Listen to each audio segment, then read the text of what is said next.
Assalomu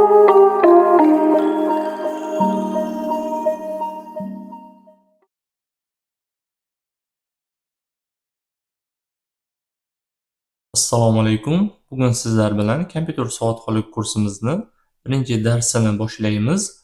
Kompyuterlar bilan qisqacha tanishadigan bo'lsak, kompyuterlar asosan 3 turga bo'linadi. Birinchisi ishlashga va olib yurishga qulay bo'lgan notebook, ikkinchisi monoblok, uchinchisi esa ishxona va ofislar uchun mo'ljallangan statsionar kompyuter hisoblanadi.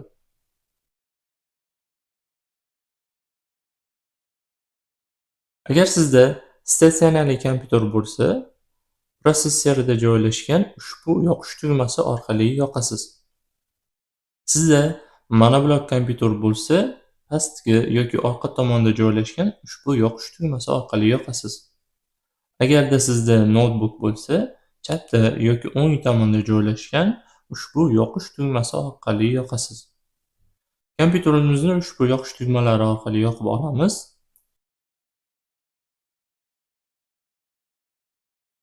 Ish stoli belgilarini yoqishni o'rganamiz. Ish stoli belgilarini yoqish uchun pastdan to'siq tugmasini ustiga bosamiz.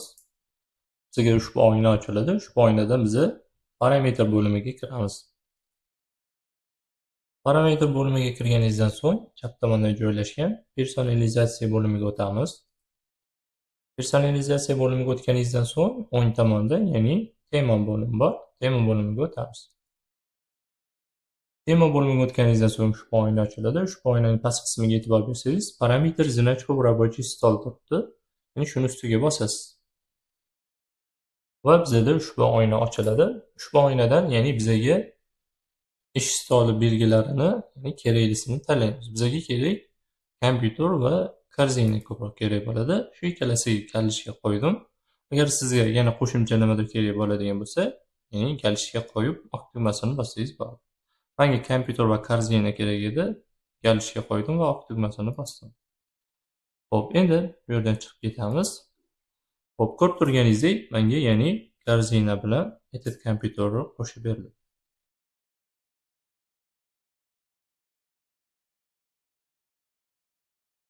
Kompyuter xususiyatlarini ko'rish uchun этот kompyuter ustiga mishkani olib boramiz va mishkani o'ng tugmasini bosamiz.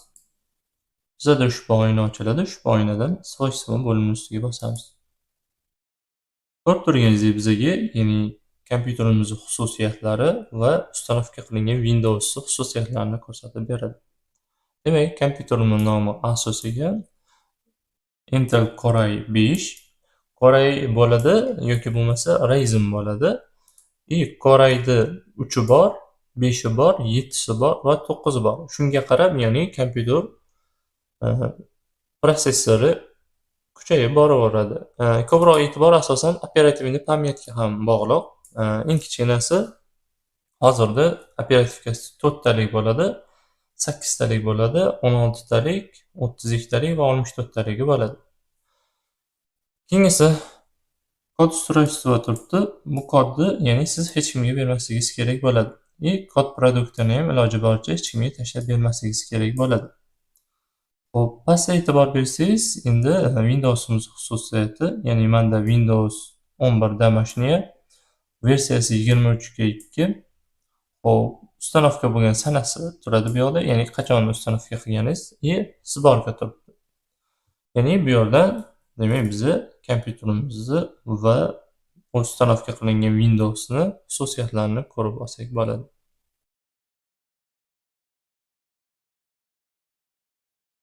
Kompyuter sanasini va tilini o'zgartirishni ko'rib chiqamiz. Hop, buning uchun plus tugmasini bosamiz. Bu yerdan parametr bo'limiga o'tamiz. Parametr bo'limiga o'tganimizdan so'ng bu yerdan время язык bo'limiga bosamiz. Время язык bo'limiga o'tganimizdan so'ng bizga kerak data и время bo'limini ustiga bosamiz. Hop, bu yerda qiladigan ishimiz, bu yerda birinchi bo'lib часовой пояс bor. Ya'ni часовой пояс bu bizda O'zbekistonda Ashxobod Toshkentda turish kerak. Ya'ni Ashxobod Toshkentdan, ya'ni shunga ulangan holda vaqtni, sanani o'zi, ya'ni to'g'rilab oladi.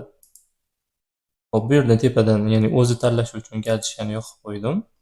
Hop, keyingisi, Xo'p, agar siz izmenit qiladigan bo'lsangiz, ya'ni o'zingiz xohlagan sanani bu yoqda kiritib ketsangiz bo'ladi.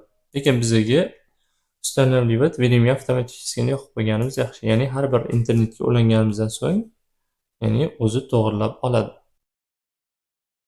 Kompyuterni tilini o'zgartirishga keladigan bo'lsak, yana shu времени yazikka turgan holda, bu yoqda yazık и region bo'limini ustiga bosamiz. Xo'p, ko'rib turganingizdek, ya'ni yazık interface Windowsda menda hozir ruscha turibdi. Mana ruscha turibdi. Shu strelkani ustiga bossangiz, mana ingliz tili turibdi. Hozir men ingliz tilini bosadigan bo'lsam, ya'ni VT qiladigan bo'lsam, kompyuterim bitta o'chib yonadi va ingliz tiliga o'tadi. Menga hozir ruschani o'zi kerak. Agarda sizda ruscha yoki ingliz tilidan tashqari yana qanaqadir til kerak bo'ladigan bo'lsa, pastda добавить yazık turibdi. Shu добавить yazık ustiga bosasiz. Va o'zingizga kerakli tilni qidirib topa olsangiz bo'ladi. Misol uchun menga o'zbekcha, ya'ni kirillcha kerak. Mana o'zbekcha kirillcha bor, o'zbekcha lotincha bor. O'zbekcha kirillchani tanladim. Dalini bosaman. Bu yerda galchika qo'yamiz, настройки yazıkka и установитni bosamiz.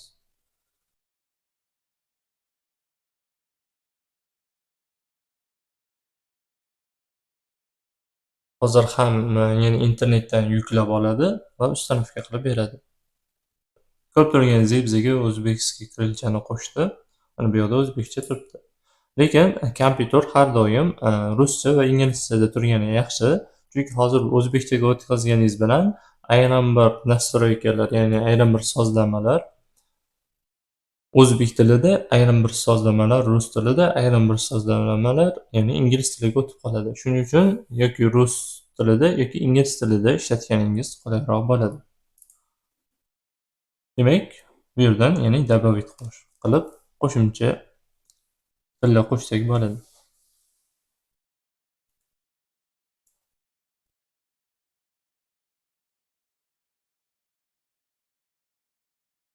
O'zimizni shaxsiy kompyuterlarimizga, ya'ni parol qo'yishni o'rganamiz.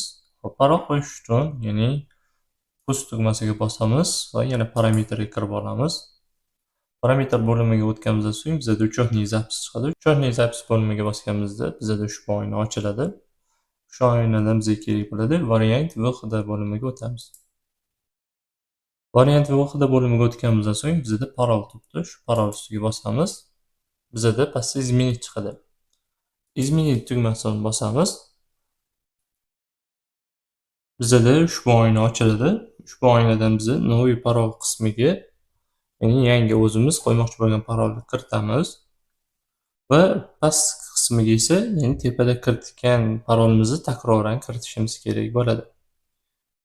Keyingisi 3-oynada esa подсказка для parolda, ya'ni biz tepada qo'ygan parolimizni unutib qo'ysak, qo'shimcha, ya'ni qo'shimcha parol orqali kirsak bo'ladi.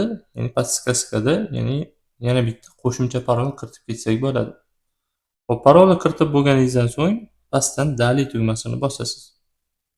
Daley tugmasini bosganingizdan so'ng yana ushbu oyna ochiladi. Ushbu oynadan Готово tugmasini bosasiz. Kompyuterimizga parol qo'yilganligini tekshirishimiz uchun klaviaturadan Windows L tugmasini bosamiz.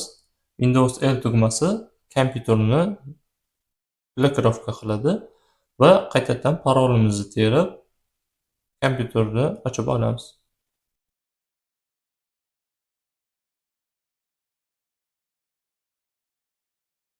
Papka sozdат qilishni va uni ko'rinishini o'zgartirishni o'rganamiz. Xo'p, buning uchun bosh ekranga mishkani o'ng tugmasini bosamiz. O'ng tugmasini bosganimizda bizda ushbu oyna ochiladi. Ushbu oynaning past qismida sozdат bo'limi bor. Sozdат bo'limi ustiga mishkani olib kelganingizda yana qo'shimcha o'ng tarafda oyna ochiladi. Ushbu oynadan biz, ya'ni papka bo'limini tanlaymiz. Ya'ni papkani tanladik. Bizga ya'ni новый papka, ya'ni yangi papka ochib beradi.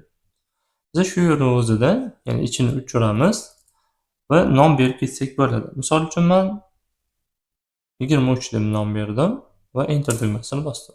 Demak, men faylim 23 deb nomlandi. Agar o'zgartirmoqchi bo'lsam, shu fayl ustiga kelib mishkani o'ng tugmasini bosaman. Bu yerda mana, ya'ni переименовать bor. Shu ana ustiga kelib bosaman. Ichi yana ko'k rangga o'zgardi. Yana o'chirib tashlab, farqi yo'q, xohlagan nomni berib o'zgartirib olsam bo'ladi.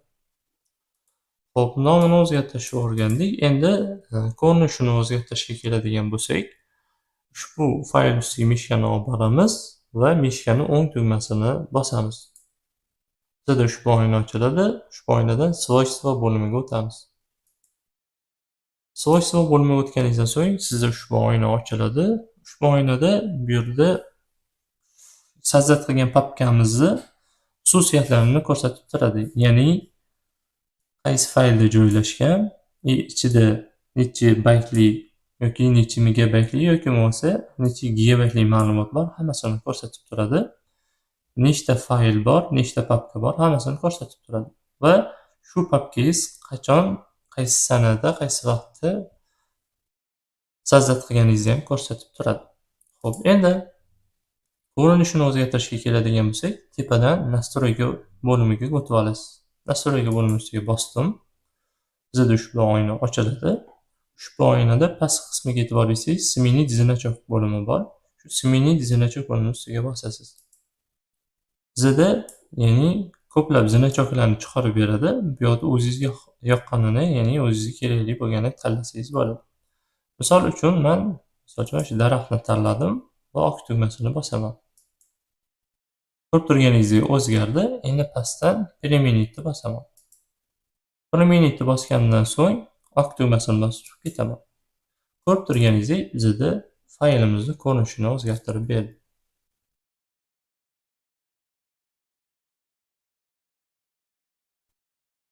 Ko'p kishida uchraydigan muammolardan bittasi bu, ya'ni kompyuterni yoqqaningizdan so'ng ayron bir dasturlarga kirib ketadi yoki bo'lmasa kompyuter sekin yonadi. Hozir shu o'z-o'zidan kirib ketadigan dasturlarni o'chirishni o'rganamiz. Buning uchun klaviaturadan Ctrl Alt Delete tugmasini bosasiz. Bizda ushbu oyna ochiladi. Ushbu oynadan dispetcher zadacha bo'limining ustiga bosamiz. Dispetcher zadacha bo'limining ustiga bosganingizda sizda ushbu oyna ochiladi. Ushbu oynadan автозагрузка приложение bo'limining ustiga bosa olasiz. Автозагрузка приложение ustiga bosganingizdan so'ng ko'rib turganingizdek, menda hammasi ya'ni отключить turibdi. Sizda ko'pincha ya'ni выключить ya'ni yoqilgan turadi. Ya'ni sizni kompyuteringiz yonganda qaysi dasturga kirib ketayotgan bo'lsa, o'sha ustiga kelasiz va mishkan o'ng tugmasini bosib отключить qilib chiqasiz. Misol uchun menga mana bu kerak emas operator, отключить deb bosaman.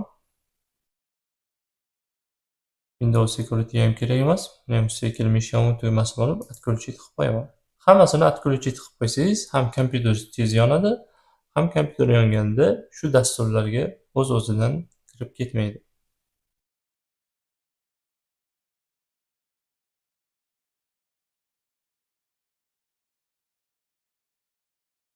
Sichqoncha orqali to'g'irlanadigan sozlamalarni ko'rib chiqamiz. Hop, buning uchun bosh ekranga kelib sichqonchaning o'ng tugmasini bosamiz. Bizda ushbu oyna ochiladi. Ushbu oynadan birinchisi bu vid bo'limi. Vid bo'limi nima qilib beradi? Vid bo'limi bizda ko'rib turganingizdek korзина, этот kompyuter, ya'ni значоklarini, ya'ni katta, o'rtacha va kichkina qilib beradi. Misol uchun men krupniyni bosadigan bo'lsam, ko'rib turganingizdek значокlarni katta qilib yuboradi.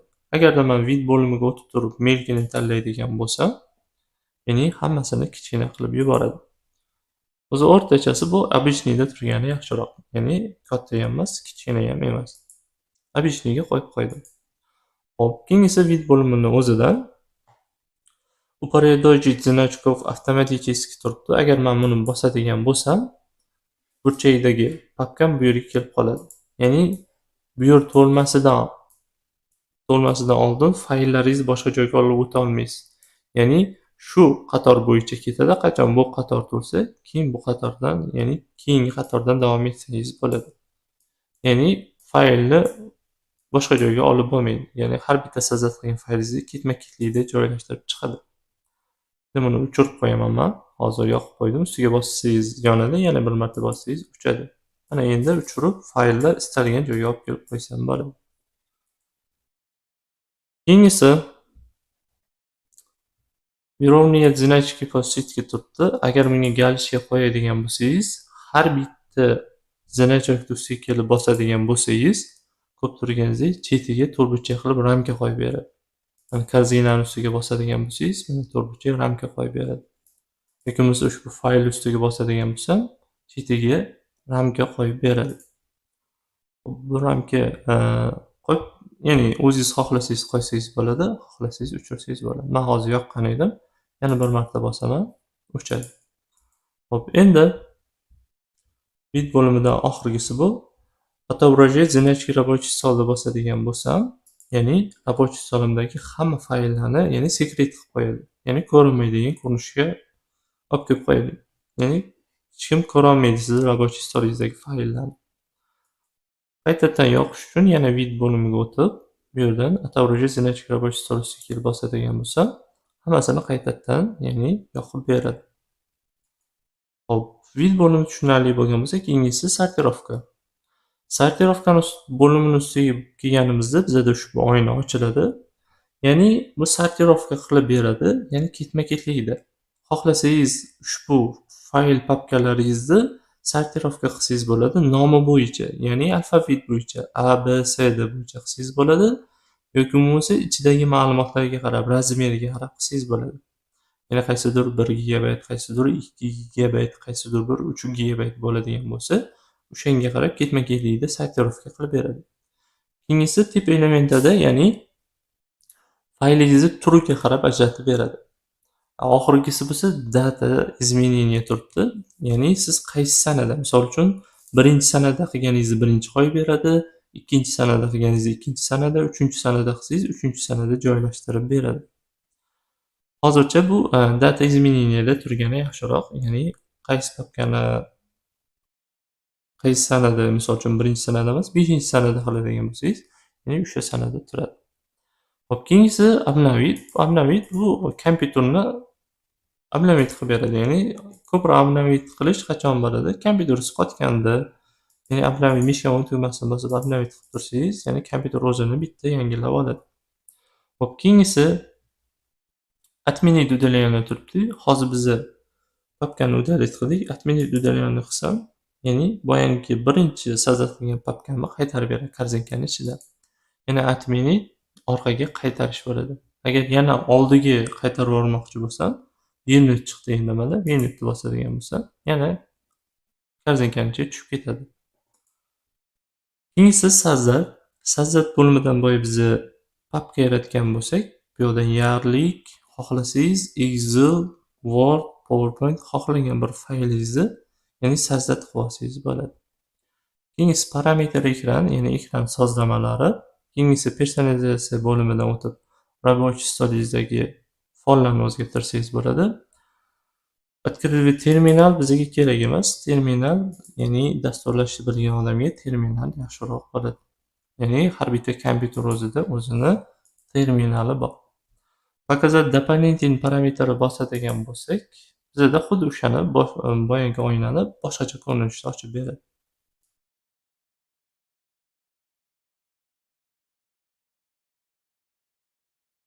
Kompyuterimizni to'g'ri o'chirishga keladigan bo'lsak, ya'ni kompyuterni o'chirishda, ya'ni yoqishda o'rgangan knopkalar orqali o'chirishni tavsiya qilmayman, chunki o'chirishning boshqa yo'llari bor, ya'ni to'g'ri o'chirishni o'rganishimiz kerak bo'ladi.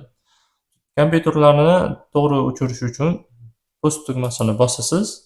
Post tugmasini bosganingizda bu yerda, ya'ni o'chirish tugmasi bor. O'chirish tugmasini ustiga bosadigan bo'lsangiz, bu yerda o'chirishning 3 xil turi bor. Ya'ni спящий rejim bor, завершение работы bor, перезагрузка bor.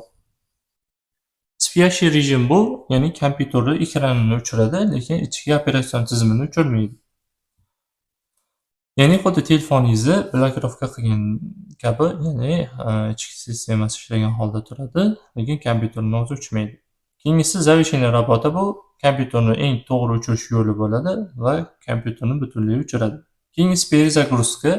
Перезагрузка asosan kompyuter qotib qolganda bersangiz bo'ladi. Перезагрузка qilsangiz kompyuteringiz bitta o'chadi va o'zi qaytadan yonadi. Ko'p kishida, ya'ni to'g'ri o'chirish uchun завершение работы qilib o'chirish kerak bo'ladi. Ayrim bir holatda ko'p kishi erinishadi, ya'ni завершение работы qilib o'chirishda. Hozir buni, ya'ni tezroq yo'lini bitta ko'rsatib beraman, ya'ni klaviatura orqali o'chirishni.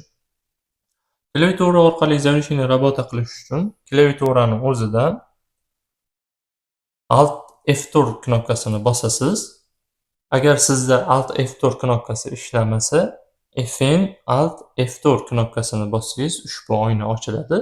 Ushbu oyna ochilgandan so'ng ko'rib turganingizdek bu yerda zavisheniya rabota bo'linib turibdi. Zavisheniya rabota chiqqandan keyin klaviaturada Enter tugmasini bossangiz zavisheniya rabotada o'chadi.